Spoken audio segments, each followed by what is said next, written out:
ओम शांति। मुरली द्वारा योग की तैयारियां कैसे करें, इसके 8वें पार्ट में आप सभी ब्राह्मण आत्माओं का स्वागत है।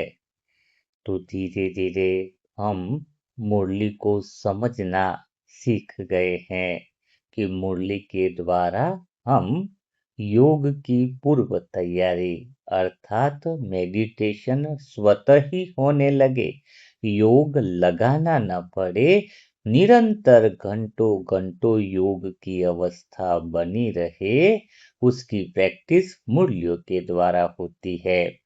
तो आज भगवान अपने महावाक्यों में कह रहे हैं कि अपने ज्ञान रत्नों की झोली के द्वारा संपूर्ण निर्विकारी स्थिति में स्थित होना है। तो ज्ञान रत्नों का उपयोग क्या है, कैसे हम मेडिटेशन में इस ज्ञान रत्नों की पूर्व तैयारी के द्वारा योग अच्छा कर सकते हैं, इसको हम समझेंगे। तो योग का लक्ष्य ही यही है कि संपूर्ण निर्विकारी बनना। लेकिन योग का लक्ष्य निर्विकारी बनना है, पर योग में बैठते समय निर्विकारी अनुभव करना है। दोनों बातों में फर्क है। तो पूर्व तैयारी है निर्विकारी बनना और योग का अर्थ है निर्विकारी अनुभव करना। इसीलिए तो ज्ञान और योग बताया गया है। तो निर्विकारी बनना कोई मुश्किल काम नहीं है। निर्विकारी जहाँ पर संपूर्ण शांति है, संपूर्ण आनंद है, संपूर्ण मन की मौन अवस्था है, तो मन को कैसे हम पूर्णता का अनुभव दिलाएं। जो मन में भ्रम बैठा हुआ है, मैं अधूरा हूँ, उसको दूर करना ही संपूर्ण निर्विकारी अवस्था है। तो आज हम देखेंगे कि संपूर्ण निर्विकारी अवस्था को कैसे अनुभव किया जा सकता है। तो आप सभी आत्माएं क्या तैयार हैं? मन को पूर्णता का अनुभव कैसे कराया जाए, जो उसका वास्तविक अनुभव है, उस भ्रम को तोड़ा जाए, तो हम संपूर्ण निर्विकारी अवस्था में पहुंचने की योग की पूर्व तैयारियां कर सकते हैं। तो सबसे पहली बात हमें समझनी होगी कि मन जो है, पूरी दुनिया के अंदर किसी भी इंसान को रोक कर पूछा जाए कि तुम्हारी इच्छाएं क्या है, किसी बच्चे से पूछा जाए या किसी युवा से पूछा जाए, तो वह 10 इच्छाएं जो है वह बताता है। 10 मेन इच्छाएं होती हैं, मुख्य इच्छाएं होती हैं। इसके अलावा जो है वो छोटी छोटी इच्छाएं जुड़ी होती हैं, लेकिन 10 जो है वो मन जो है वो 10 इच्छाएं बिल्कुल स्पष्ट रूप से बताता है। और सारी दुनिया के जो इंसान हैं वो इन इच्छाओं से जुड़े हुए ही मिलेंगे। वो कौन सी इच्छाएं हैं? 10।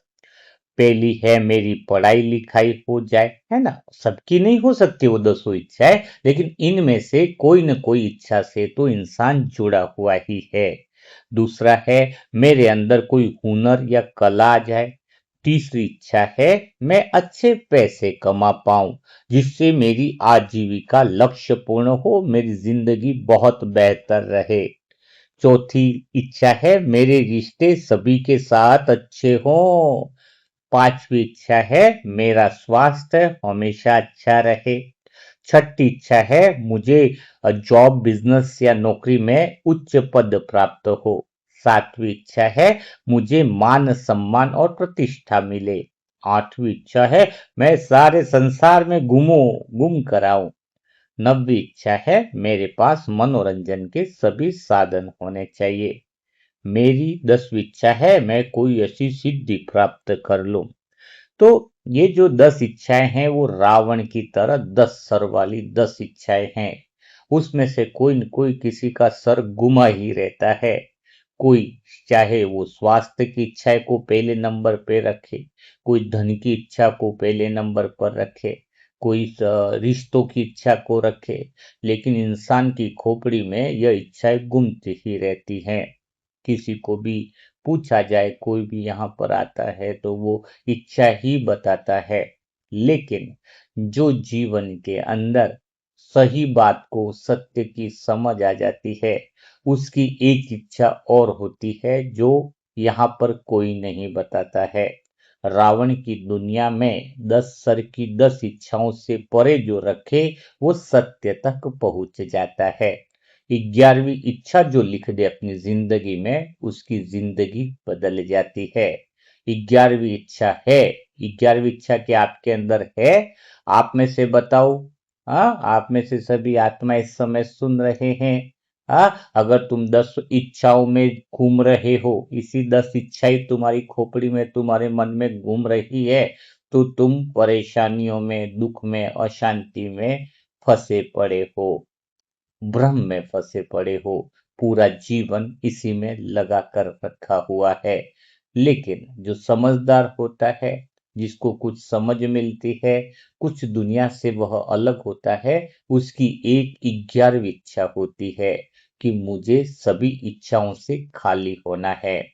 अगर आपके अंदर यह इच्छा पैदा नहीं हुई है, इतने समय से बाबा के ज्ञान में आए हो, बाबा के मुरलियाँ सुन रहे हो, बाबा की समझ आ रही है, लेकिन हमने तो देखा है बीके भाई, ज्ञान में आने के बाद जितनी इच्छाएं थी, उससे ज्यादा इच्छाएं और बढ़ जाती है, उससे इच्छाएं और प्रबल बढ़ जाती है। उसको तो उल्टा नशा हो जाता है।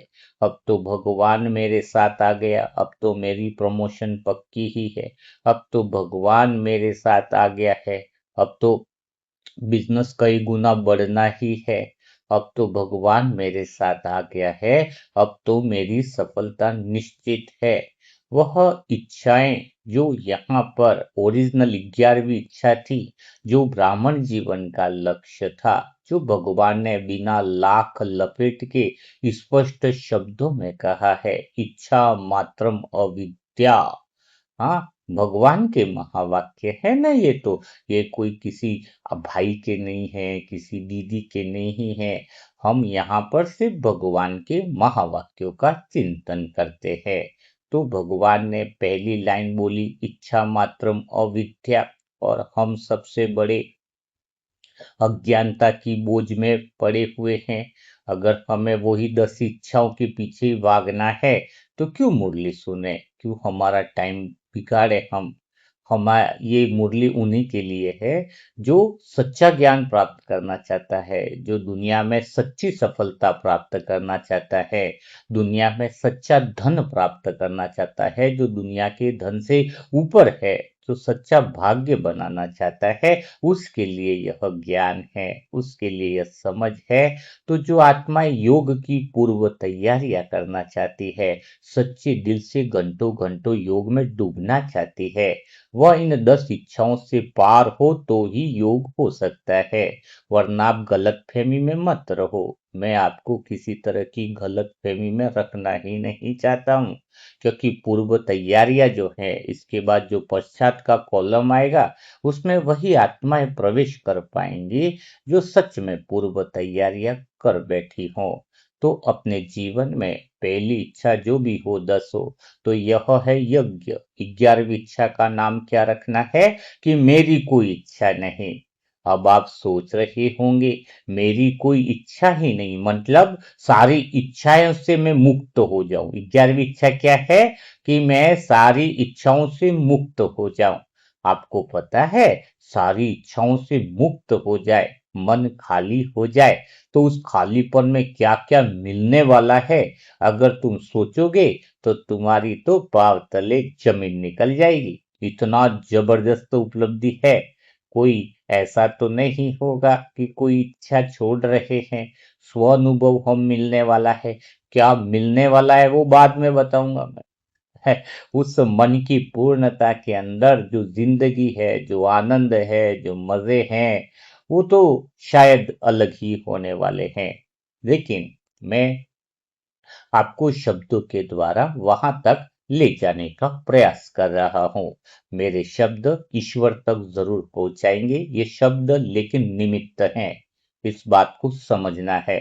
जैसे कुल्फी खाते हैं तो क्या होता है, डंडी को पकड़ते हैं, पूरी कुल्फी खा ली, उसके बाद डंडी को पकड़ते हैं या छोड़ देते हैं, डंडी को फेंक देते हैं, क्योंकि डंडी का जो काम था वह था कुल्फी को खाना। ठीक है, तो तुम्हें यह सच्चे मौन तक पहुंच जाओगे, सच्चे साइलेंस तक पहुंच जाओगे, सच्चे अर्थों में पहुंच जाओगे, तो डंडी को फेंक देना है, मतलब इस भाई को भी फेंक देना है।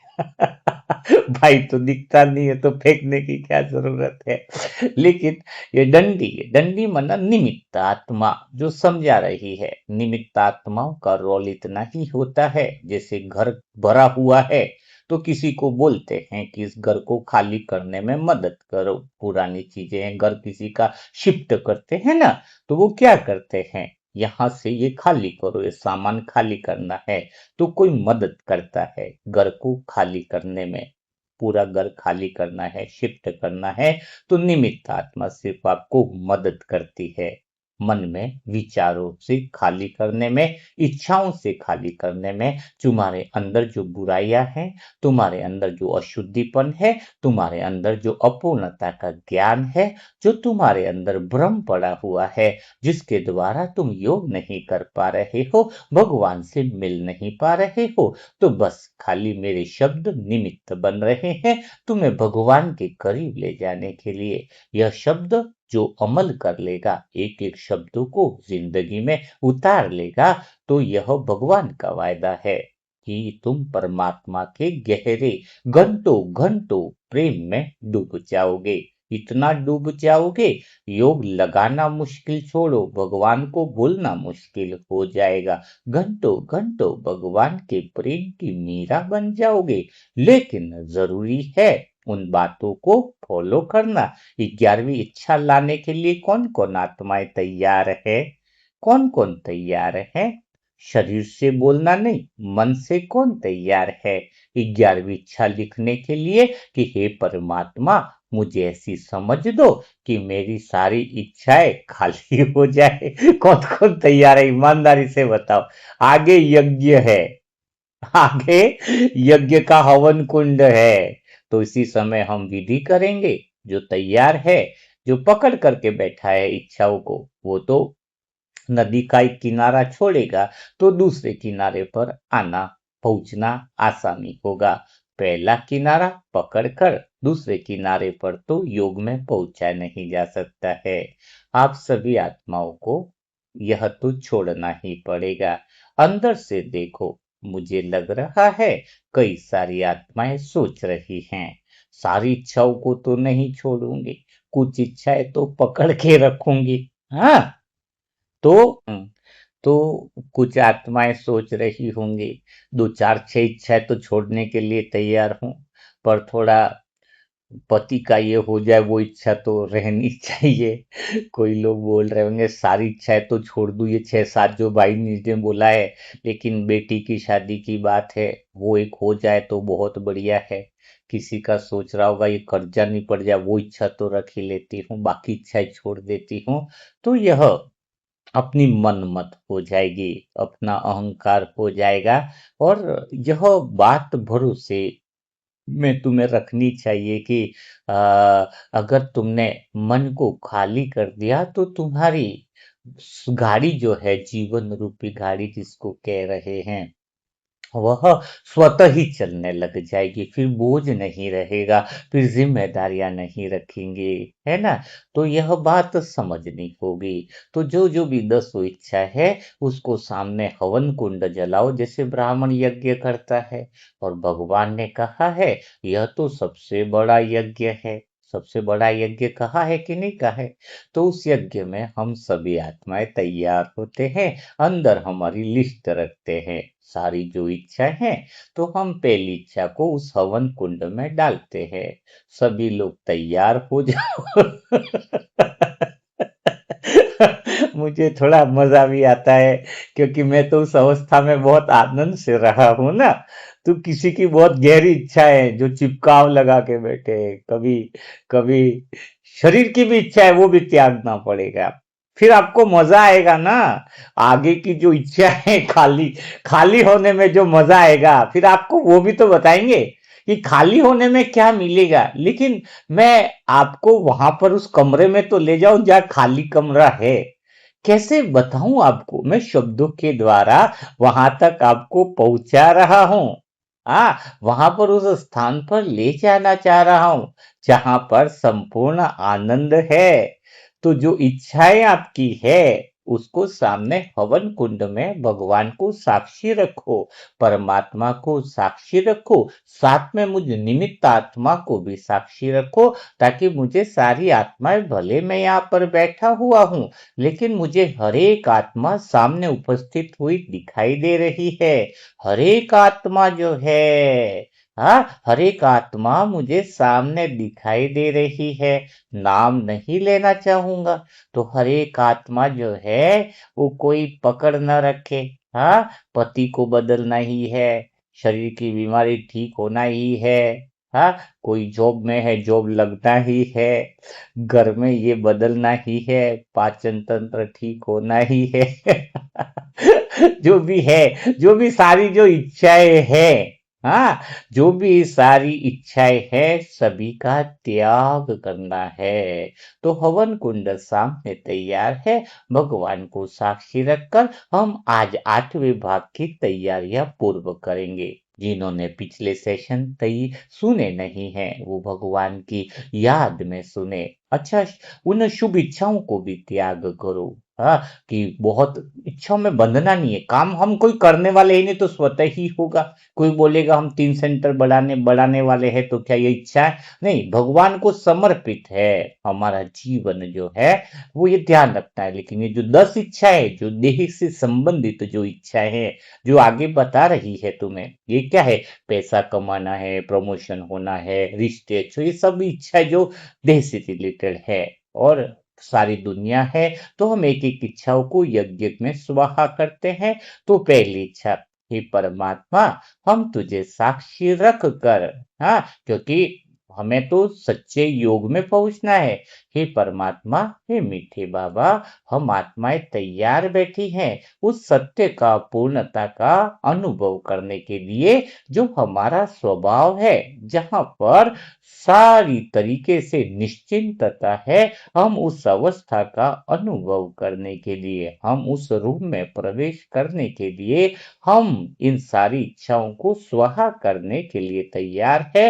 हे परमात्मा, मेरे मन के मीत, मेरे दोस्त, मेरे साजन, मेरे सब कुछ, सर्व संबंध जो हैं परमात्मा से, उनको साक्षी रखकर मैं इस हवन कुंड में अपनी पहली इच्छा स्वाहा करता हूं कि मुझे जो है, यह पहली इच्छा, जो जीवन की सबसे बड़ी मेरी जो भी इच्छा है, चाहे सिद्धि प्राप्त करने की हो, या फिर घर में कुछ साधन आ जाने की हो, चाहे विश्व भर घूमने की हो, तो इस तरीके से हम पहली इच्छा को स्वाहा करते हैं। धीरे धीरे हमारा मन बिल्कुल हल्का हो रहा है। ऐसा लग रहा है कि मानो मन गहरी शांति में जा रहा है।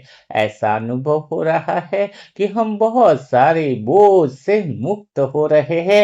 आज तो मानो दृढ़ निश्चय कर लिया है, जो होना होगा वो हो जाएगा, बस भगवान की राह पर चल पड़े हैं। तो फिक्र किस बात की। हमने 10वें कमरे में पहले प्रवेश किया और हमने 10वीं इच्छा को यज्ञ में स्वाहा कर दिया है। मन धीरे धीरे और शांति की तरफ बढ़ता जा रहा है। फिर हमने और दूसरी इच्छा को भी स्वाहा कर दिया है यज्ञ में, बिल्कुल, कि अब मेरी यह भी कोई इच्छा नहीं है कि घर बदल जाए, रिश्ते बदल जाए, परिवार वाले सुधरे, मेरी कोई इच्छा नहीं है। इस हवन कुंड में आग प्रज्वलित हो रही है और हमने उस इच्छा को सदा के लिए त्याग कर दिया है। अब मेरी कोई इच्छा नहीं है, घर बदले तो बदले, रिश्ते बदले तो बदले, मैं तो अपने सत्य में रहूंगा। सत्य को फैलाना ही मेरा कर्तव्य है, वही आनंद आनंद है। हम कर्तव्यों के नाम पर गलत फहमी पाल कर बैठे हुए हैं, भ्रम पाल कर बैठे हुए हैं। आज भगवान को साक्षी रखकर इस अग्नि युकुंड में हम उन इच्छाओं का स्वाहा करते हैं। हम तीसरी इच्छा को भी भगवान को साक्षी रखकर स्वाहा करते हैं। मुझसे कोई अच्छे से बात करे, मेरी मान बढ़े, मेरी प्रतिष्ठा बढ़े, हे परमात्मा मैं तुझे साक्षी रखकर तेरे कदमों पर बढ़ना चाहती हूँ। उस इच्छा को भी आज के लिए मैं सदा के लिए स्वाहा करती हूँ। ये शरीर तेरा है, तू जो चाहे वैसे रखे, शरीर सदा ही अच्छा रहे, शरीर सदा ऐसे चले, ऐसी कोई इच्छा नहीं। तू जो चलाए, तू जो रखे वो स्वीकार है। इस इच्छा को भी समर्पित करती हूँ।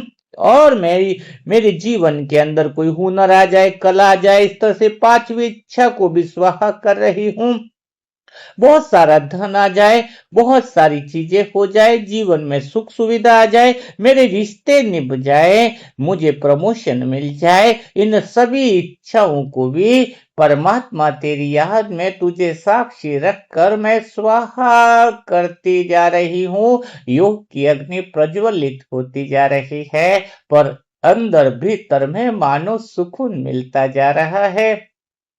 मन हल्का होता जा रहा है। ऐसा लगता है कि सारा ज्ञान आज उतर गया हो, क्योंकि जहां इच्छाएं हैं, जहां कामनाएं हैं, वहां ज्ञान ठहर नहीं सकता है। जब मन के अंदर सारी इच्छाएं, कामनाएं सच्चे दिल से यज्ञ में स्वाहा कर दी है, हे परमात्मा इसीलिए इच्छाएं स्वाहा कर दी है, ताकि मेरे घर में, मेरे मन के घर के अंदर, मेरे मन में वो ज्ञान का अमृत ठहर सके। तुम्हारी अंजलि जो ज्ञान की प्यारी समझ है, वो मेरे मन में उतर सके। आज मुझे समझ में आया है कि मेरे मन में जब तक कामनाएं हैं, इच्छाएं हैं, तो मैं कितना भी ज्ञान सुन रही थी, मेरे मन में वह ठहर नहीं रहा था। आज अनुभव हो रहा है कि मैंने सच्चे दिल से, हे परमात्मा मैंने सारी इच्छाओं को त्याग दिया है, मुझे कुछ भी इच्छा नहीं, मेरी कोई भी इच्छा नहीं, मैं अपने आप में पूर्ण हूँ, मैं अपने आप में संतुष्ट हूँ, मैं अपने आप में भगवान के जैसी हूँ, भगवान मेरे जैसा है, मेरे भीतर की शक्तियां बाहर आ रही हैं, मैं संपूर्ण रूप से बाप समान बन चुकी हूँ, मेरी सारी इच्छाओं की इच्छा समाप्त हो गई है, इच्छा मात्र अविद्या स्थिति हो गई है। इस खाली क्षेत्र में, इस खालीपन में भगवान का ज्ञान उतर रहा है, भगवान के प्रेम की धारा उतर रही है, मानो सर्व संबंध आपका स्वागत कर रहे हैं। शिव साजन, दोस्त, टीचर, बाप, सदगुरु, सभी सर्व संबंध आप पर फूल बरसा रहे हैं। आपने वह कर दिखाया है जो आपको करना था। इस वर्तमान पल में हो, न तुम भविष्य के दरवाजे पर ताला लगा दिया है, भूतकाल के दरवाजे पर भी ताला लगाकर तुम वर्तमान में हो। जब भविष्य की कोई इच्छा नहीं, तो भला दरवाजे की तरफ जाना कहाँ। भूतकाल की कोई बातें रही नहीं, तो वर्तमान में पूर्ण अवस्था का अनुभव कर रहे हो, गहरी शांति का, परम आनंद का, भगवान के प्रेम में डूब जाने का।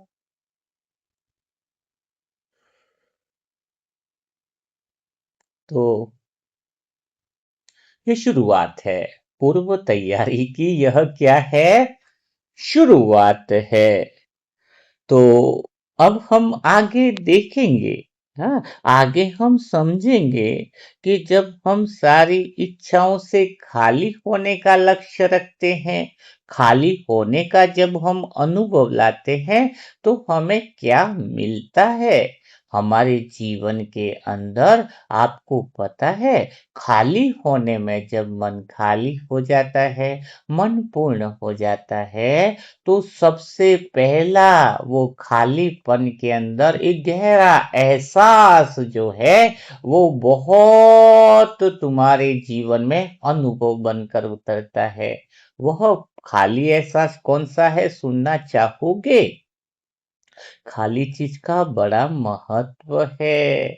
अलमारी पहले खाली होगी तो ही तो महत्व है। दुकानदार भरी अलमारी देगा तो आप रखोगे क्या उसमें? फ्रिज भी है तो खाली होने का बड़ा महत्व है।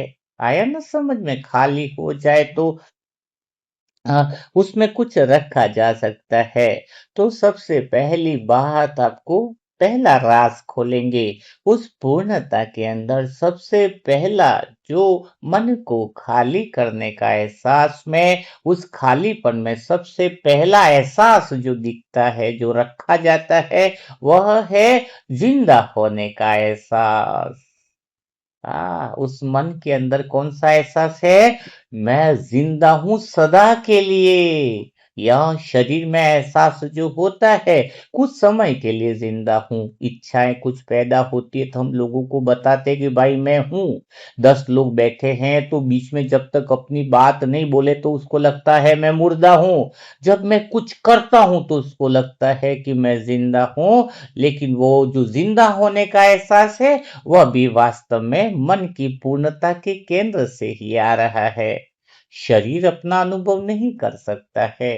जैसे हाथ में घड़ी पहनी है तो हम घड़ी का अनुभव कर सकते हैं, पर क्या घड़ी जो है वो हमारा अनुभव कर पाएगी? सोचो जरा। उसी तरीके से जैसे हम घड़ी पहने, हम घड़ी का अनुभव कर सकते हैं पर घड़ी हमारा अनुभव नहीं कर सकती है, वैसे ही हम आत्माएं शरीर का अनुभव कर सकती है, पर शरीर के द्वारा हम अपना अनुभव नहीं कर सकते हैं। अर्थात कोई आत्मा देहभान में हो तो वह स्व अनुभव कभी नहीं कर सकती है। देह की कितनी भी विधियां अपना ली जाए, देह की बातें कर ली जाए, धन दौलत सब कुछ कर लिया जाए, लेकिन वह स्व का अनुभव, पूर्णता का अनुभव, सत्यता का अनुभव नहीं कर पाती है। तो खालीपन के अंदर सबसे पहला गहरा एहसास होता है। हम कहते हैं आत्मा जर है, अमर है, अविनाशी है, लेकिन उस खालीपन में मन जब खाली हो जाता है, पूर्णता का अनुभव करता है, तो पहला गहरा एहसास उसको होता है कि मैं जिंदा हूं सदा के लिए। यानी मेरी मृत्यु कभी हो नहीं सकती है। मैं अरबों खरबों साल पहले भी थी, अभी भी हूँ और आगे भी रहने वाली हूँ। वह एहसास, वो अनुभव उसके अंदर जो है वो दिखने लग जाता है, प्रत्यक्ष हो जाता है। और जब वह अनुभव आ जाता है मन में कि मैं सदा के लिए जिंदा हूँ। अभी जो डर लगता है ना, थोड़ा सा हार्ट में कहीं थोड़ा सा हार्ट बीट बढ़ जाए तो मरने का डर, कोई चीज पाते हैं तो छूट जाने का डर, जन्म का डर, मृत्यु का डर। लेकिन जब मन खाली हो जाता है तो उसे अजर अमर अविनाशी का अनुभव होता है। उसे पूर्णता का अनुभव होता है। मैं जन्म से भी पहले हूँ, मृत्यु के भी बाद में हूँ। मैं सदा हूँ। इच्छाएं मरती है तो हम मर गए लगता है, इच्छाएं जिंदा हुई तो हमें जिंदा हो गए। लेकिन इच्छाएं तो क्या है? इच्छाओं को मारकर सच्चा जीवन जो है, इच्छाएं मरना यानी अहंकार का मरना। जीते जी जो है, जब हम अहंकार की इच्छाओं की मृत्यु करते हैं, तो जो खाली होने की जो इच्छा है, मन का खालीपन का जो मौन है, वह हमें सच्चे जीवन का अनुभव कराता है, जो जीवन और मृत्यु के पार असली जीवन है। लेकिन आज जो है इंसान सबसे ज्यादा गलतियां करता है। खाली होने के बजाय इंद्रियों से मिलने वाले सुख सुविधाओं की ओर जाता है। इंद्रिय सुख को बार बार पाने की चाहत ही इंसान रखता है। शरीर की पांचों इंद्रियों से आंख चाहती है कि ऐसा कोई नया दृश्य दिखे जो उसने पहले कभी नहीं देखा हो। कान ऐसी आवाज सुनना चाहते हैं जो उसने पहले कभी नहीं सुनी हो। नाक ऐसी सुगंध की तलाश में रहना चाहता है जो उसने अब तक कभी नहीं सूंघी हो। यही तो वजह है, लोग तो आजकल देश विदेश से वो सामान मंगवाते हैं, तो इंसान भरने के पीछे पड़ा हुआ है। जबकि सच्ची बात तो क्या है कि इंसान को मन को खाली करना है। अब यहाँ पर एक बात हमें बहुत गहराई से समझनी होगी। खाली में कौन रहता है? बच्चा जो होता है, वो छोटा बच्चा जिसका मन खाली रहता है। सच बताया जाए तो बच्चा बहुत खुश रहता है, परम आनंद में रहता है। मन उसका खाली रहता है तो उसको जिंदा होने का एहसास, मन के अंदर परम आनंद का एहसास रहता है। वास्तव में बच्चा कभी बोर ही नहीं होता है, 24 घंटे झूले में भी रहता है, लेकिन सच बताया जाए तो वो बोर नहीं होता है और वो आनंद में रहता है। और ज्यादा कुछ लगे तो वह सो जाता है, लेकिन हम उसके मन को भरने की तैयारियां शुरू कर देते हैं। कैसे करते हैं? जैसे बच्चा छत को देख रहा है तो हमें लगता है ये बोर हो रहा है, झुनझुना पकड़वा देंगे, ऊपर लटकवा देंगे कि अब भाई तू झुनझुना को देख ताकि तो खाली नहीं रहे। उसको वहीं से हमने सीखा ही वही है ना। हाँ, जबकि वो ऑलरेडी मजे में है, झुनझुना लटका करके तो हम आनंद ले रहे हैं, वो तो ऑलरेडी मजे में ही है। खाली में ही मजा है। बच्चा खाली में देखना, खाट पर पड़ा हुआ कितना मस्ती से रहता है। तुम रह पाते हो? क्योंकि वो खाली है और भ्रम में भी नहीं है। हम तो भ्रम में भी हैं कि हमें कोई न कोई चीज भरनी है। इंसान खाली समय में भी खाली नहीं रह रहा है। टीवी देखेगा, मोबाइल पकड़ लेगा बिना काम का, जबकि इसका कोई यूज नहीं है। खाली मन खाली होता है ना। हम्म। तो बच्चा जो खाली रहता है उसका महत्व समझो कि कितना वो आनंद में रहता है। वह हमारी अवस्था सदा के लिए हो सकती है जब हम 11वीं इच्छा रखें, 11वीं इच्छा पर हम जोर दें, वो विचार हमारे अंदर बार बार घूमे कि हमें खाली रहना है, सब इच्छाओं से परे जाना है।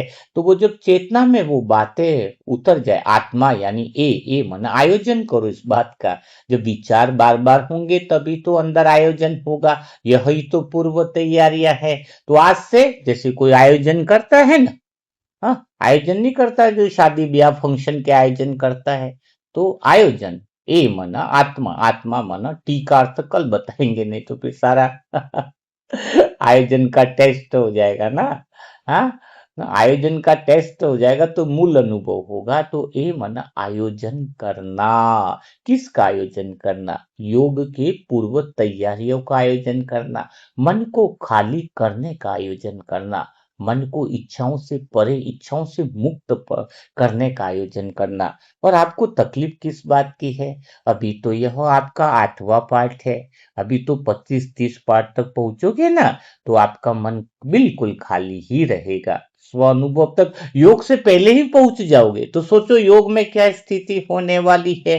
अभी तो हमने योग किया ही नहीं है, क्योंकि पूर्व तैयारियां कर रहे हैं।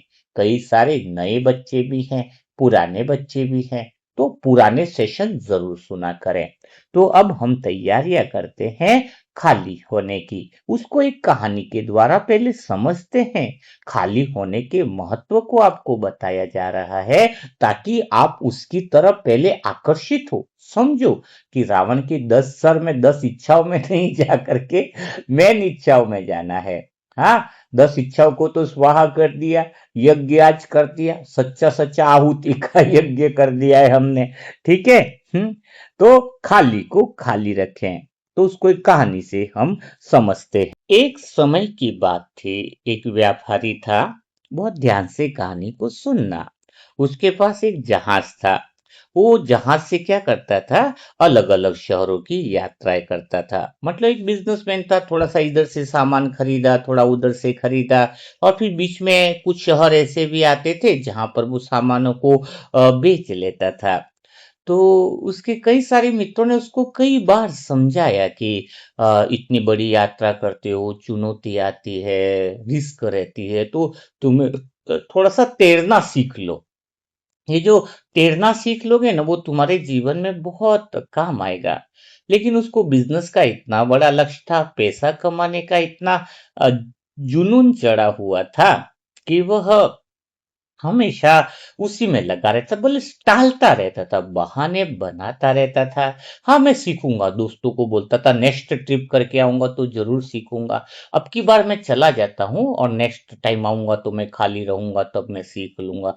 कई साल हो गए, है ना, लेकिन वो बस बात को टालता जाता था। एक बार क्या हुआ कि समुंदर के अंदर वह जब टूर के लिए निकला था, सामान सब खरीद लिया था, बहुत सामान खरीदता था, कई सारी महंगी चीजें भी खरीदता था, सब कुछ करता था।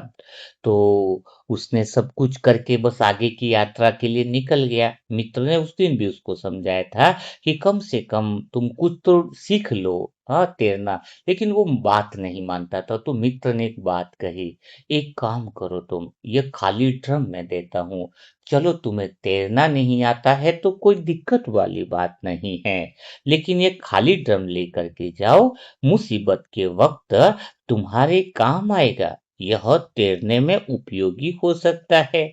इस पर व्यापारी मान गया। उसने अपने मित्र से मिला हुआ ड्रम अपने पास रख लिया। फिर व्यापारी ने महायात्रा में छोटे छोटे पड़ाव डालकर बहुत धन दौलत कमाई। जो सामान था वो बेचता गया, फिर आगे बढ़ता गया, और बहुत सारा धन भी इकट्ठा किया। अब उसी यात्रा में जब वह आगे बढ़ा तो एक तूफान आया। तूफान में वह जहाज तो डूबने लग गया। तूफान में सबको डूबता हुआ देखकर व्यापारी बहुत घबरा गया, और उसका तो ध्यान था कि ये तो पूरा डूबने वाला है। तो उसे मित्र की बात याद आ गई और ड्रम याद आया। उसने सोचा कि ये जो ड्रम है वो मुझे डूबने से बचा देगा। लेकिन उतनी देर में इसको ध्यान आया कि जब ड्रम लेकर मैं कूद ही रहा हूं तो जो मैंने अभी पैसा कमाया इतनी मेहनत से, वो सारा पैसा इस ड्रम में डाल देता हूँ। हाँ, और सारी कमाई हुई धन दौलत, उसने सोना जो भी कमाया था वो उस ड्रम में डाल दिया और समुद्र में कूद गया। हाँ, तो यहाँ पर ये बात समझनी है, वो डूबा होगा कि जिंदा रहा होगा। हाँ, ड्रम अगर खाली होता तो उस पर बैठकर तैर करके वह आ सकता था, खाली ड्रम के द्वारा वो बच सकता था। लेकिन उसकी बुद्धि कहाँ लगी हुई थी, वो समझ नहीं थी। उसने भरने में लगा दिया, सारी चीज धन दौलत भरने में लगा दिया, और आखिर में वह डूब गया। तो यही स्थिति हमारी है। हम मन को दिन भर और जीवन भर इच्छाओं से भरने की कोशिश कर रहे हैं, धन से भरने की कोशिश कर रहे हैं, दौलत से भरने की कोशिश कर रहे हैं। और जितना जितना हम भरने की कोशिश कर रहे हैं, हम अपने जीवन में दुख और चिंताओं से डूबने की तैयारी कर रहे हैं। हम सोच रहे हैं कि हम जीवन में कुछ कमा रहे हैं, कुछ सुख पा रहे हैं, शांति पा रहे हैं। नहीं नहीं, जितनी तुम इच्छाएं बढ़ाते जा रहे हो, जितनी इच्छाओं से तुम अपना ड्रम भर रहे हो, भगवान ने तुम्हें संसार में आते वक्त बोला था ये ड्रम खाली रखना मन को। हम भी यात्रा पर निकले थे ना, जहाज रूपी यात्रा पर इस संसार में निकले थे। तो उसमें भगवान ने क्या कहा था, ये मन रूपी जो ड्रम है उसको तुम खाली रखना। इसको लफड़े में मत डालना, तो तुम्हारी यात्रा बड़ी सुंदर रहेगी। तुम्हें ये ड्रम बचा लेगा, आत्मा तो बची हुई है, कोई दिक्कत नहीं है, लेकिन तुम्हारा मन जो है वो बचा हुआ रहेगा। और सत्य त्रेता युग तक तो हमने मन के रूपी ड्रम को खाली रखा, वहां पर पूर्णता थी। सत्युग और त्रेता युग में ऑलरेडी पूर्णता क्यों थी पता है आपको? मन में कुछ कमी का भाव ही नहीं था। अपूर्णता की निशानी क्या है? पूर्णता वाला व्यक्ति सोचता है कि मुझे कोई कमी ही नहीं है। पूर्णता वाले व्यक्ति के अंदर क्या ख्याल आता है, आपने कभी सोचा है?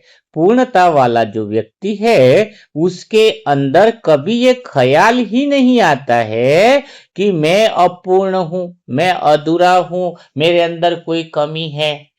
अपूर्ण व्यक्ति के अंदर ये ख्याल आता है कि मेरा कोई सम्मान कर दे। जिसका मन पूर्णता का है, अज्ञानता नहीं है, उसको सम्मान पाने की बात ही नहीं रहती, उसको चाहत ही नहीं रहती है। तो सतयुग में जीवन में ऐसा नहीं है, सुख सुविधा महलों की वजह से सुख नहीं था हमें। सतयुग में कोई साधनों की वजह से सुख नहीं था।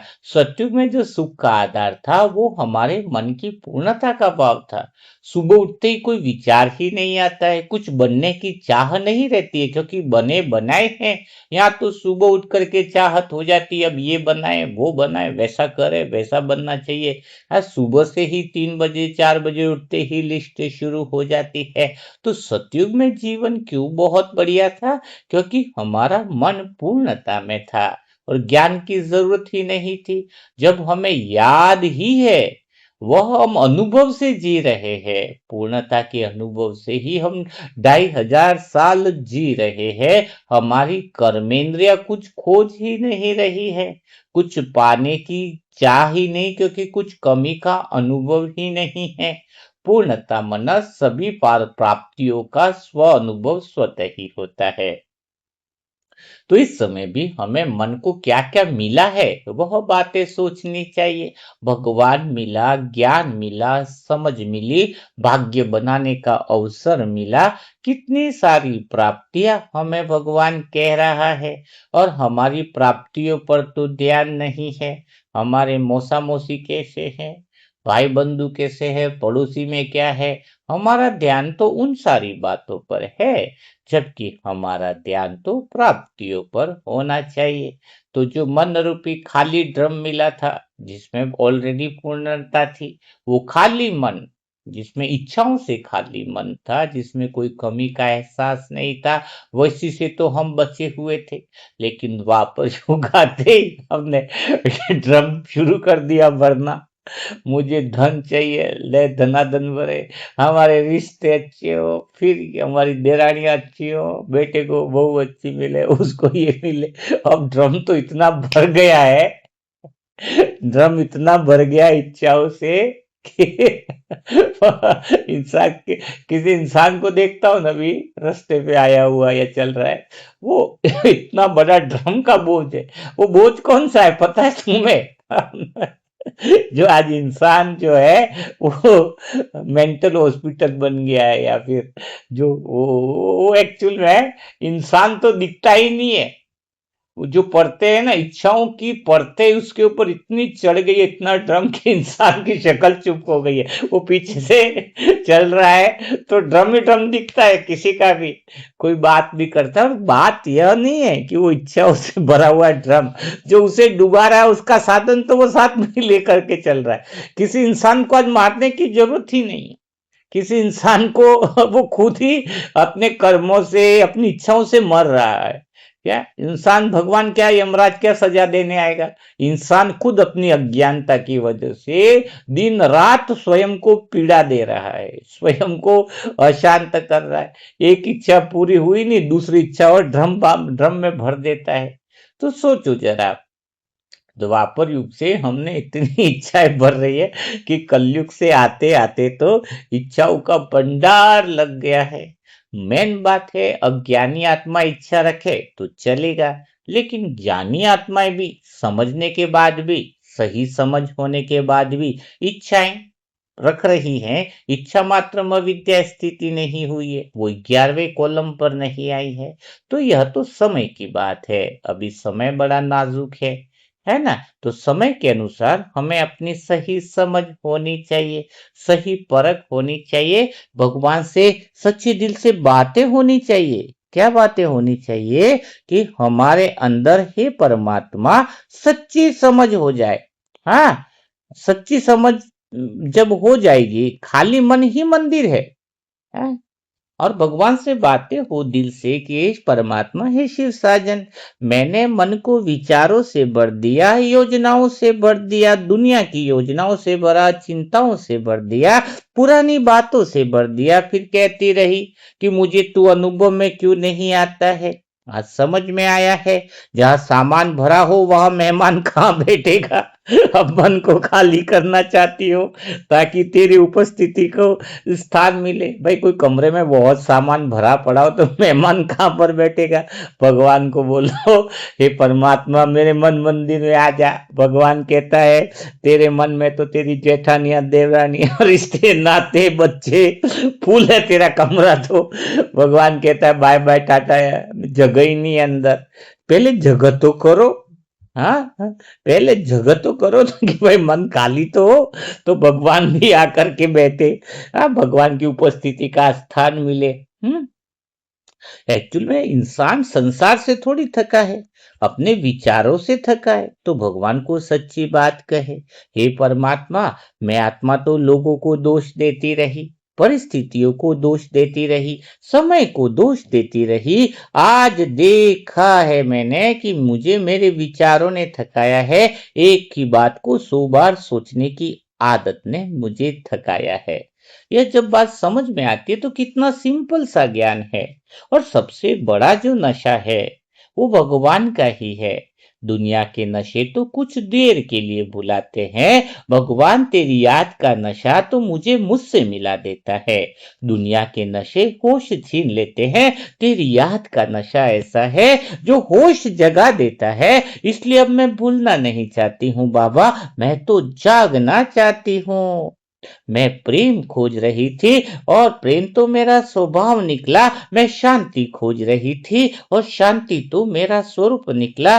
मैं आनंद खोज रही थी और आनंद तो मेरी ही सुगंध निकला। हाँ, ये समझ में आ जाता है। जब तक मांगती रही तब तक कमी महसूस होती रही, जब तक दुनिया को पकड़ती रही तब तक भय बना रहा। लेकिन जिस पल तेरे प्रेम में ठहर गई, उस पल कुछ मांगने की इच्छा ही नहीं रही। उसी पल लगा है कि जैसे सब कुछ मिल गया है। आ, सब कुछ मिल गया है। सच में अब सच्चा विश्राम यही है, क्योंकि हम इच्छाओं में दौड़ते दौड़ते थक गए हैं। कुछ पाने की भूख में हम थक गए हैं, अब साबित करने की इच्छा भी थक गई है। अब तो केवल तेरे पास ठहरना अच्छा लगता है, क्योंकि तेरी याद में ही कुछ ऐसा लगता है कि सब कुछ मिल गया है। और शायद यही पूर्णता का सबसे ज्यादा सुंदर अनुभव है। हाँ, सबसे ज्यादा जो सुंदर अनुभव है वो यही है कि भगवान के साथ जो है। हाँ, चमत्कार ये थोड़ी है कि संसार बदल जाए। चमत्कार तो सच्चा यह है कि हम बदल जाएं। चमत्कार यह है कि जहां शिकायत थी वहां धन्यवाद आ जाए, जहां भय था वहां पर विश्वास आ जाए। हाँ? तो यही तो बात है। तो जब हमें अंदर से वो बात आ जाए, तो हमारा जीवन जो है वो सुंदर बनने लगता है। तो यहां तक तो आपको बात समझ में आ गई है। अब हम आगे का पॉइंट लेते हैं, आगे की वह समझ लेते हैं कि कैसे हमें ध्यान, योग, मेडिटेशन के अंदर प्रवेश करना है। तो आप सभी आत्माएं अगली विधि के लिए तैयार हो जाओ। अगली विधि में आपके मन की सफाई करेंगे, क्योंकि भगवान को बैठाना है ना, तो मन के हर एक कोने को हम साफ करेंगे। इच्छाओं को तो त्याग किया है, लेकिन अब जरूरत बात है मन को पूर्णतया शुद्ध अवस्था के अंदर स्थित कर। तो योग के लिए सबसे पहली पूर्व तैयारी होती है, इसको डायरी में नोट कर लिया जाए। पहला भाव जो है, जो मेडिटेशन करना चाहते हैं, जो लंबे समय तक घंटों घंटों भगवान के प्रेम में डूबना चाहते हैं, उसका पहला भाव है समर्पण भाव। हाँ, नाम तो बहुत बार सुना होगा, लेकिन आज हम उस समर्पण भाव को समझेंगे। आपके योग में इच्छा कौन सी होनी चाहिए? या 10 इच्छाएं नहीं होनी चाहिए जो बताई गई है। 10 इच्छाओं को लेकर तो कभी योग हो नहीं सकता है। 11वीं इच्छा में सब चीज स्वतः ही हो जाती है। सब वहां पर कोई प्रश्न नहीं रहता है। मेरे घर का क्या होगा, प्रमोशन का क्या होगा, बच्चों का क्या होगा। एक मौन एक ऐसी प्रक्रिया है, पूर्णता एक ऐसी प्रक्रिया है जहाँ पर सारे प्रश्न स्वतः ही समाप्त हो जाते हैं। तो चलो हम पहली बात को समझेंगे, समर्पण को। समर्पण का अर्थ है अर्पण कर देना, भगवान को सब कुछ अर्पण कर देना। तो बताओ कौन सी चीज को अर्पण करना है? तो योग का पहला अर्थ है पाप और पुण्य से पहले असली अर्पण ही समर्पण है। तो योग में जैसे ही बैठो, आज बैठ जाओ, योग में 10 मिनट बैठोगे तो पहली भावना क्या होनी चाहिए कि मैं आधा घंटा योग कर रही हूँ। हे परमात्मा, तेरे साथ बैठकर पूर्णता का अनुभव कर रही हूँ, तेरे साथ बैठकर प्यारी प्यारी बातें कर रही हूँ, तेरे साथ बैठकर विश्व में भी सुख शांति की वाइब्रेशन में फैला रही हूँ। तो जब विश्व में शांति के वाइब्रेशन फैला रहे हैं, दुआ दे रहे हैं, तो सबसे पहला आधे घंटे के अंदर एक पहला भाव प्रकट हो, जिससे हमारे मन में वह खालीपन, वह पूर्णता प्रकट होगी। तो कौन सा समर्पण करना है वो मैं आपको बता रहा हूँ, जो हमारे जीवन में इतने सालों से रहा है। हम तो 8-8 घंटा भी जब बैठते हैं तो पहला भाव रहता है कि हे परमात्मा, मैं जो योग कर रहा हूँ आधे घंटे में, अच्छी भावना से किसी को भले दुआ दे रहा हूँ या ब्लेसिंग दे रहा हूँ, इसके द्वारा जो पुण्य अर्जित हो रहा है, पुण्य तो मिलेगा ना, लेकिन हमें उस पुण्य में नहीं फंसना है जो दुनिया का पुण्य हो, हम असली पुण्य में जाएंगे। तो आपको क्या कहना है, इस दुनिया में सबसे गहरी बात समझ जा रहा हूं मैं आपको। दुनिया की 10 इच्छाएं हमने छोड़ी, लेकिन वो 10 इच्छाएं जो छोड़ी वो स्वतः ही अपने आप पूरी होती रहे जरूरत के हिसाब से। वो विधि सिखा रहा हूं आपको, पकड़ने के लिए तैयार हो। बहुत सटीक विधि है ये, बहुत सटीक विधि है। कौन सी विधि है? समर्पण विधि। जहां पर हम अपने मन के द्वारा जो योग कर रहे हैं उसमें भगवान से क्या बोल रहे हैं कि मैं, हे परमात्मा, इस आधा घंटा योग के लिए बैठ रही हूँ, लेकिन इस आधे घंटे में तुम्हारे द्वारा जो शांति के वाइब्रेशन फैले, या मैं जो पुण्य कर्म कर रही हूँ दुआ देने का, या योग भी कर रही हूँ, इसके द्वारा जो पुण्य जमा हो रहा है, मैं यह पुण्य विश्व कल्याण को समर्पित करती हूँ। क्या बोलना है? यह है सच्चा समर्पण। क्या बोलना है? इस आधे घंटे में तह दिल से मैं जो योग कर रही हूँ, तह दिल से जो रिश्ता निभा रही हूँ, तह दिल से भगवान जो तेरे प्यार में अर्पित होकर के योग कर रही हूँ, इसका जो भी पुण्य मुझे मिलेगा उसको मैं विश्व कल्याण में समर्पित कर रही हूँ। लास्ट में 10 मिनट या 20 मिनट योग करने के बाद उठो ना, तो दोनों हाथों को भी ऐसे करो जैसे सूर्य को जल अर्पित करते हैं ना, ऐसे जैसे अर्पित करते हैं, वैसे सारे पुण्य को विश्व को समर्पित कर दो। जो भी पुण्य मेरा जमा हुआ आधे घंटे में, जो भी काम किया, सच्चे दिल से पुण्य को समर्पित कर देना है, समर्पण कर देना है। क्योंकि क्यों कर देना है, आप जरा सोचो। जब आत्मा ऑलरेडी पूर्ण है, ऑलरेडी शांत है, ऑलरेडी आनंद में है, क्या उसमें शांति नहीं जोड़ी जाती तो पुण्य कहाँ से जोड़ा जाएगा? जरा सोचो। थोड़ी गहरी बात आपको सिखा रहा हूं। इस दुनिया में तुम्हारे अलावा और कोई है ही नहीं, तुम्हारे अलावा कोई है ही नहीं, क्योंकि सब अपने जैसे हैं। तो तुम्हारे अलावा एक कोई है नहीं, इस बात को समझो। तुम्हारे अलावा कोई नहीं है, इसका अर्थ है कि तुम जो भी संसार को दोगे वही तुम्हारे पास लौट कर आएगा। इस लाइन को सभी जो इस समय सेशन को सुन रहे हैं, इस लाइन को अंडरलाइन करें कि जो भी तुम हम्म इतनी मेहनत से जो भी तुम ध्यान किया, योग किया, सब कुछ किया, लेकिन पहली योग की पहली अवस्था है समर्पण। जब जो तुम दोगे वही तुम्हारे पास रिटर्न आएगा, तो तुम्हारे अलावा इस दुनिया में बचा ही क्या? जो तुम दे रहे हो वही तुम्हारे पास आएगा, तो तुम ही तो बचे। तो बस इस भाव से विश्व कल्याण को अपना पुण्य अर्पण करते जाओ, विश्व का भी कल्याण हो, और वही तो तुम्हारे पास लौट कर आने वाला है। लेकिन यह समर्पण भाव तुम्हारे मन को शुद्धता के केंद्र में स्थिर कर देगा। नहीं तो कई बार यहीं पर तो मैंपन पैदा हो जाता है। बताओ, जब ये शांति भगवान की हम दे रहे तो पुण्य हम क्यों लेंगे? ये तो भाई मैंने तो शांति दी नहीं, किसी को सामने वाले को दुआ दे रहे हैं, भाई शांति दी, भाई शांति कहाँ से मिली? भाई भगवान से मिली, हमने स्मृति दिलाई। तो भगवान का ही है, तो भगवान के बच्चों को हम अर्पण करते हैं ना। तो मेरे द्वारा इस आधा घंटा जो योग करूं मैं, जिसके अंदर जो भी पुण्य जमा होता है, समर्पण सच्चा यही है। अपने कार्यों को समर्पण कर देना, अपने पुण्य को भी समर्पित कर देना इस विश्व के कार्य में। कोई धन तो समर्पित करता है, लेकिन पीछे भावना रहती है, इसके पीछे मिला पुण्य तो मेरा हो गया, पुण्य बढ़ गया। हाँ, ये भी तो एक इच्छा होगी ना कि मेरा पुण्य बहुत जमा हो गया, मेरे जन्म जन्मांतर तक काम आएगा। यह ये बोलने की क्या जरूरत है? यही तो मैंपन आता है ना। आप ये सोचो ना जरा, आप जो दे रहे हो तो वैसे ही आपके पास कई गुना रिटर्न आ रहा है।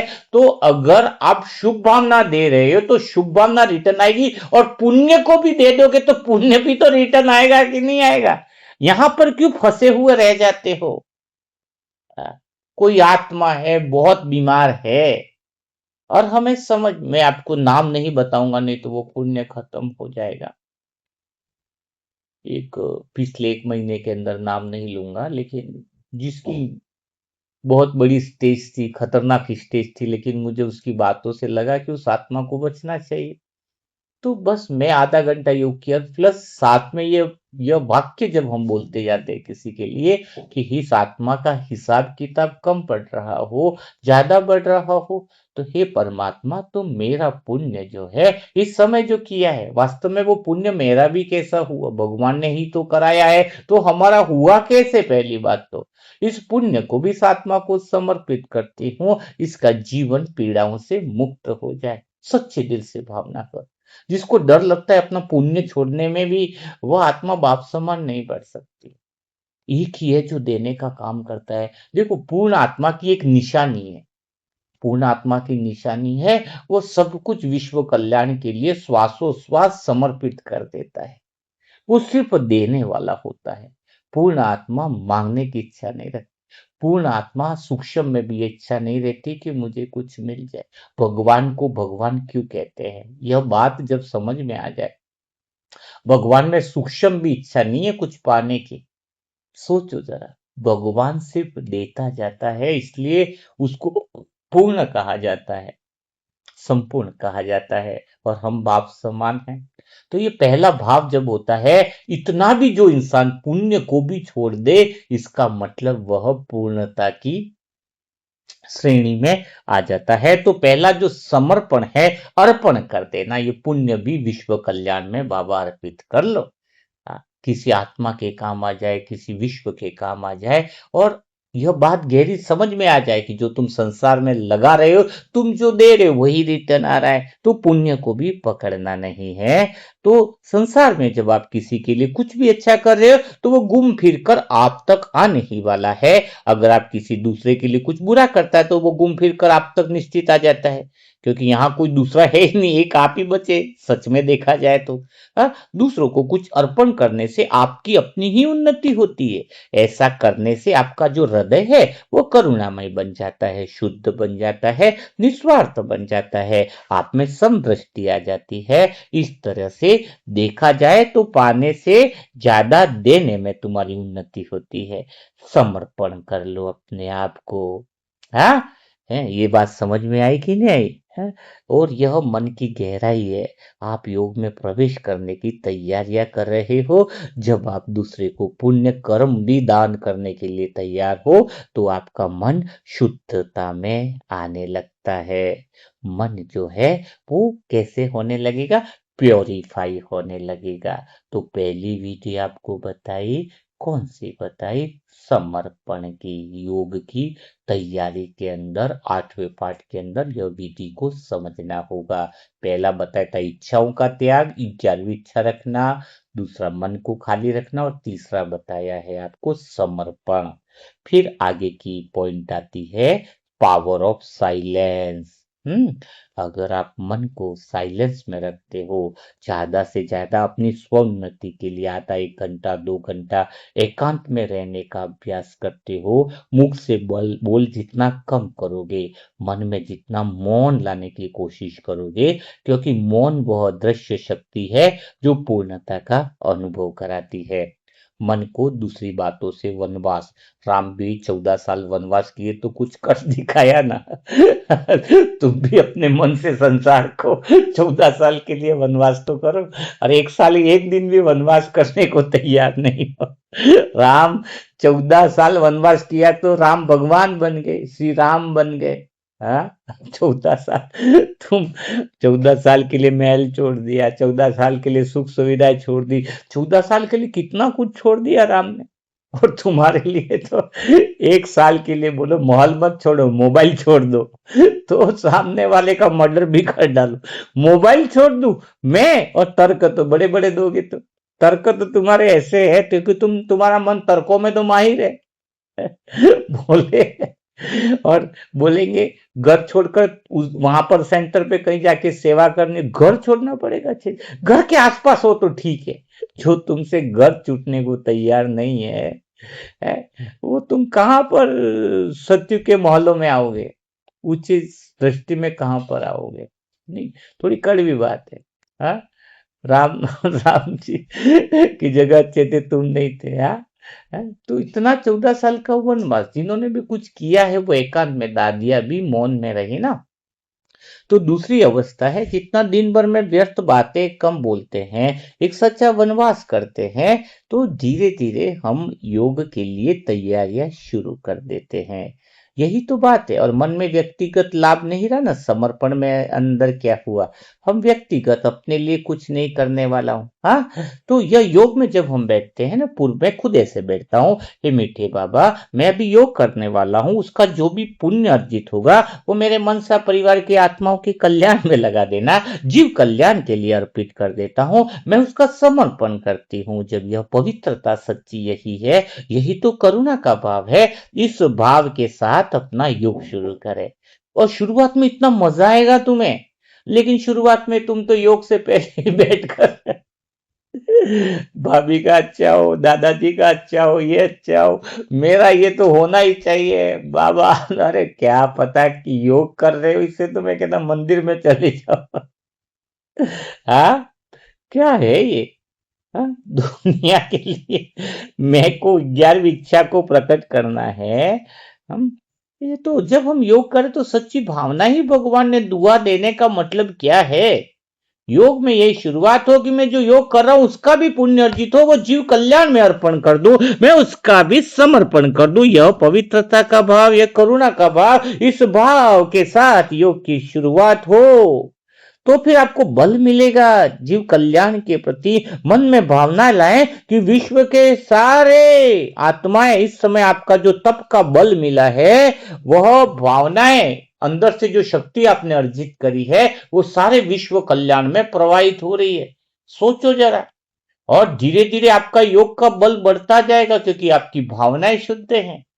आधा एक घंटा योग किया, पहले मेरे आधा घंटा करता था, जब मैं इस विधि को अपनाने लगा तो मेरा योग ज्यादा लगने लगा। न जाने कहाँ दुनिया की सुविधाएं जो थी, दुनिया में जो दुविधा खत्म हुई और उनको जीवन में परेशानियां खत्म हुई, तो उनकी दुआओं ने मुझे बल दिया।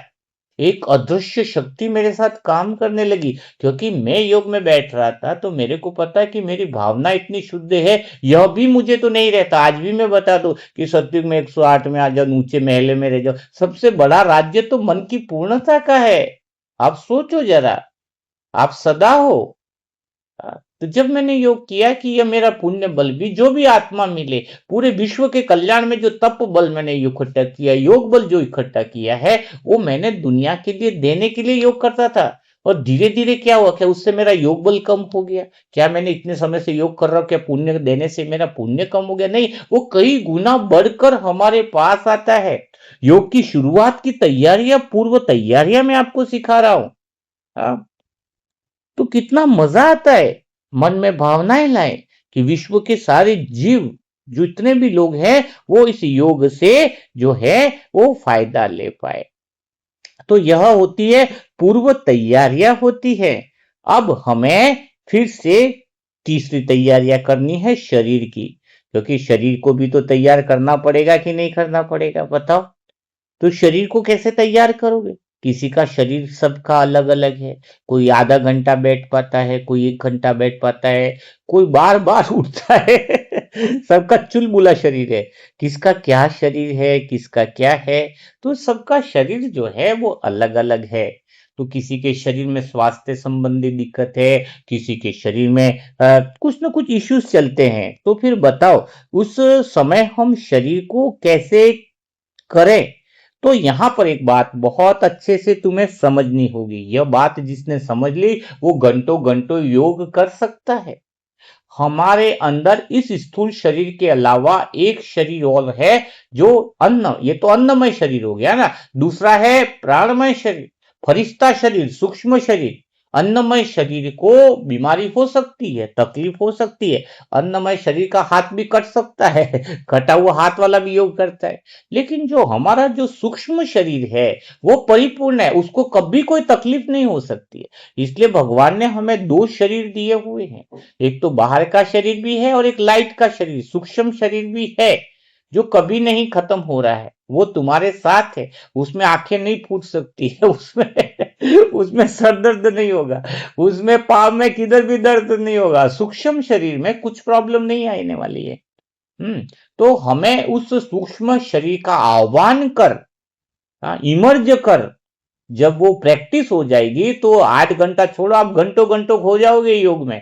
आपका ध्यान शरीर पर रहता है। शरीर में खुजली कहाँ आ रही है तो तुरंत उस पर ध्यान रहेगा। पाप थोड़ा सा ऐसे कर लूं, ठीक बात है, ध्यान रखना एक अलग बात है। आप शरीर की बीमारी आई, जब सूक्ष्म शरीर का योग में आह्वान करके बैठते हैं कि भगवान को, ये कुदरत को तुम संदेश दो, सूक्ष्म शरीर तुम्हारे काम करने वाला है। यह शरीर जो है तुम्हारा, उसको निमंत्रण देना करना पड़ेगा। क्या करना पड़ेगा? तुम इसको बात करो, सूक्ष्म शरीर को जैसे ही निमंत्रण दोगे, जैसे ही निर्देश दोगे, तो वह सूक्ष्म शरीर योग में काम करना शुरू कर देगा और बाहर की बीमारियां भी खत्म हो जाएगी। यह हम धीरे धीरे सीखेंगे, आपको बताएंगे। कई लोग पूछते हैं बीमारी खत्म हो, लेकिन सच बताओ कई लोगों के कुछ प्रश्न रहते हैं, लेकिन मैं उनको जवाब आते हुए भी नहीं दे पाता हूं। क्योंकि जवाब तब दिया जाए, 8वीं क्लास का जवाब 3री क्लास में पढ़ने वाले बच्चों को कैसे दे, बताओ। हाँ? तो हर एक आत्मा की अवस्था को देखकर हमें जवाब देना पड़ता है। इसलिए अलग अलग श्रीमत सभी आत्माओं के लिए अलग अलग प्रकार हैं, सबके लिए बताए हुए हैं। अलग अलग चीजें बताई हुई है कि मैं कैसे करूं। एक भाई था, स्पष्ट रूप से मुझे बताया। हाँ? और मुझे खुशी है, विदेश के भी भाई बहन है जो इतनी सेवा के लिए सहयोगी होते हैं। है। सहयोग की भगवान का कार्य कभी रुकना नहीं है, लेकिन जो सफल करना चाहता है वो पूछ सकता है ना। निमित्त आत्मा है परमात्मा की, हमें बताया, वो पूछता है, भाई जी हमारे मेरे पास इतना इतना धन है, मैं कितना बैलेंस रखूं, कितना मुझे सेवा में लगाना चाहिए, मुझे कितना क्या काम करना चाहिए। तो बाबा से पूछ कर बताए, भाई हाँ इतना है तो तुम इतना पुण्य अर्जित करो। पुस्तकों की सबसे बड़ी सेवा चल रही है, अभी मौका मत छोड़ो, क्या पता बाद में मौका मिले ना मिले। हाँ। तो जब सही राय पूछी जाती है तो सबको अलग अलग राय दी जाती है, सबको एक साथ एक जैसी राय तो दी नहीं जा सकती है। हाँ, उस आत्मा की स्थिति, ज्ञान की स्थिति लेकर ही सेवा भी ली जाती है। जो ज्ञान में क्लियर नहीं है उसकी तो सेवा भी हम नहीं लेते हैं, आपने देखा होगा ना। नहीं तो अभी लोग करोड़ों रुपया सेवा देने के लिए, बोलो कितना लगा, हम 1 रुपया नहीं लेते उनसे। बोलते ज्ञान में 6 महीना तैयार हो, बिना समझ के वो लिया हुआ पुण्य, और उसके पास लाखों अभी पैसा देगा, फिर उसको करोड़ों रुपया रिटर्न आएगा, उससे पाप कर्म करेगा। क्या करेंगे उससे पैसा लेकर? उसको तो ज्ञान समझ में आए, वो पहला उद्देश्य है। हाँ? धन के पीछे हमारी इच्छा थोड़ी, हमारी इच्छा तो मूल इच्छा है कि सभी आत्मा ज्ञान को समझकर फिर वो शरीर धन जो है वो सही कार्य में लगाए, सब साधनों का सही उपयोग कर सके। तो अभी हमें क्या करना है, अंदर के शरीर को, जो सूक्ष्म शरीर है, जो ओरिजिनल शरीर है, जो सभी चीजों से मुक्त है, बड़ा आनंद में, उसको योग में निमंत्रण देना है। हे मेरे प्यारे दिव्य सूक्ष्म शरीर, इस समय मैं सत्य का ध्यान, सत्य का योग करने के लिए बैठ रहा हूं। हे परमात्मा, हे मीठे बाबा, मुझे तुरंत ही क्या करना है, इस सूक्ष्म शरीर को कहना है कि मेरे इस कार्य में तुम्हें सहयोग देना है। मेरा बाहर का शरीर जो व्यवधान में है वो सुरक्षित रहे, तुम्हें इस बात का ध्यान रखना है। और भगवान से भी कहना है और सूक्ष्म की मुझे वो शक्ति दे कि यह शरीर जो बाहर का है वो शांति से बैठे, उसमें मदद मिल सके। हाँ? तो यहां पर बड़ा मजा आता है कि मेरे सूक्ष्म शरीर को जब हम बोलते हैं ना प्यार के साथ है कि मैं इस ध्यान क्षेत्र में, इस योग क्षेत्र में, इस मेडिटेशन में बाबा की याद में मैं बैठ रहा हूँ। हाँ, मुझे साइलेंस में बैठने में मदद कर। हाँ, जब तुम समर्पित होकर के बैठते हो, हर चिंता को जो है, जो लगी है, वो स्वतः ही खत्म हो जाती है। हम्म, यह जो सूक्ष्म शरीर है वो बाहर के शरीर की रक्षा करता है। मन को एकाग्र करने में ये सूक्ष्म शरीर मदद करता है। तो ये सूक्ष्म शरीर के साथ मैं बैठ रहा हूँ, यह भावना जब अंदर बैठ जाती है तो बाहर का शरीर का कोई भी असर तुम्हारे पर नहीं रहता है। तुम्हारा ध्यान बाहर के शरीर पर रहने से योग तुम ज्यादा समय नहीं कर पाते हो। तो सूक्ष्म शरीर को निमंत्रण देना, सूक्ष्म शरीर में कोई डैमेज होता ही नहीं है। तो तुम इस भावना के साथ बैठोगे कि मेरा सूक्ष्म शरीर कितना स्वस्थ है, सुंदर है, सबसे बढ़िया है, उसमें कोई कमी ही नहीं है। मैं सूक्ष्म शरीर के साथ योग में बैठा हूं और सूक्ष्म शरीर को जिम्मेदारी दे रहा हूं कि बाहर वाले शरीर का ध्यान रखे, बाहर वाले शरीर को सहयोगी बनाए, ताकि मैं गहरे साइलेंस का अनुभव कर सकूं, गहरे मौन का अनुभव कर सकूं। और जब हम योग से उठते हैं तो सूक्ष्म शरीर का आभार प्रकट करें, बाहर वाले शरीर का भी आभार प्रकट करें। जितने समय बैठे धन्यवाद तुम्हारा कि तुमने मुझे गहरे साइलेंस में बैठने के लिए मदद करी। क्या आपने शरीर को कभी धन्यवाद दिया है आपने? हैं? पूछो जरा, वो धन्यवाद का भाव देना, आभार का भाव देना, आभार प्रकट करना, यही तो बात होती है, यही तो समझ होती है। तो आज हमने काफी सारी बातें सीखी हैं, समझी हैं। 1 घंटे से ऊपर हो गया है। तो कल हम फिर आगे की तैयारियां करेंगे और बहुत सारी बातें होंगी, मन को कैसे तैयार करना है। ये तो अभी पूर्व तैयारी के कुछ स्टार्टिंग लेसन है। लेकिन एक बात जरूर कहना चाहूंगा, इन सारे लेसनों को तुम्हें बार बार सुनना चाहिए। 1 से लगा के 7वां लेसन या 8वां हो गया है, तो पुराने लेसन भी कोशिश करो कि तुम सुनते जाओ, रिपीट करो। तो कई सारी बातें आपको तुरंत समझ में नहीं आई है, तो अभी समझ में आने लगेगी। तो यह बातें जरूर काम करें, जरूर कोशिश करें। और कुछ नियम बना लो। हम 100, 200, 500 रुपए इधर उधर खर्च करते हैं, तो कई बार लगता है, तो हमारे मन में समर्पण भाव होता है। अपने पास 200 रुपया भी है, अगर हम एक बुक की भी सेवा करते हैं तो एक बुक भी कहीं आत्माओं तक जाएगी निःशुल्क, तो पुण्य बनता है। तो आप तो कई बार कई आत्मा जिसके पास सुविधा है वो सोचे कि थोड़ा मैं आज भी कर दूं बुकों के लिए, कोई पढ़ेगा, मेरा पुण्य। शुरुआत जब पुण्य के बल से होती है तो पुण्य रिटर्न हमारे पास आता है। कई लोग कहते हैं ना, मैं 365 दिन एफडी को, तो आप सोचो मैं 365 दिन वो पुण्य करके भी पुण्य विश्व की कार्य में समर्पित कर दूं। इशारा काफी है। बाकी तो सब आप आत्माओं को जैसी आपको टचिंग मिलती है, जैसी समझ मिलती है, जैसे भगवान की बातों को पकड़ पाते हो, वैसे अपने जीवन में आगे बढ़ सकते हो। हर एक आत्मा यहाँ पर मुक्त है, स्वतंत्र है। ठीक है। तो आज का मुरली मंथन कैसा लगा? आज की तैयारी आपको कैसी लगी?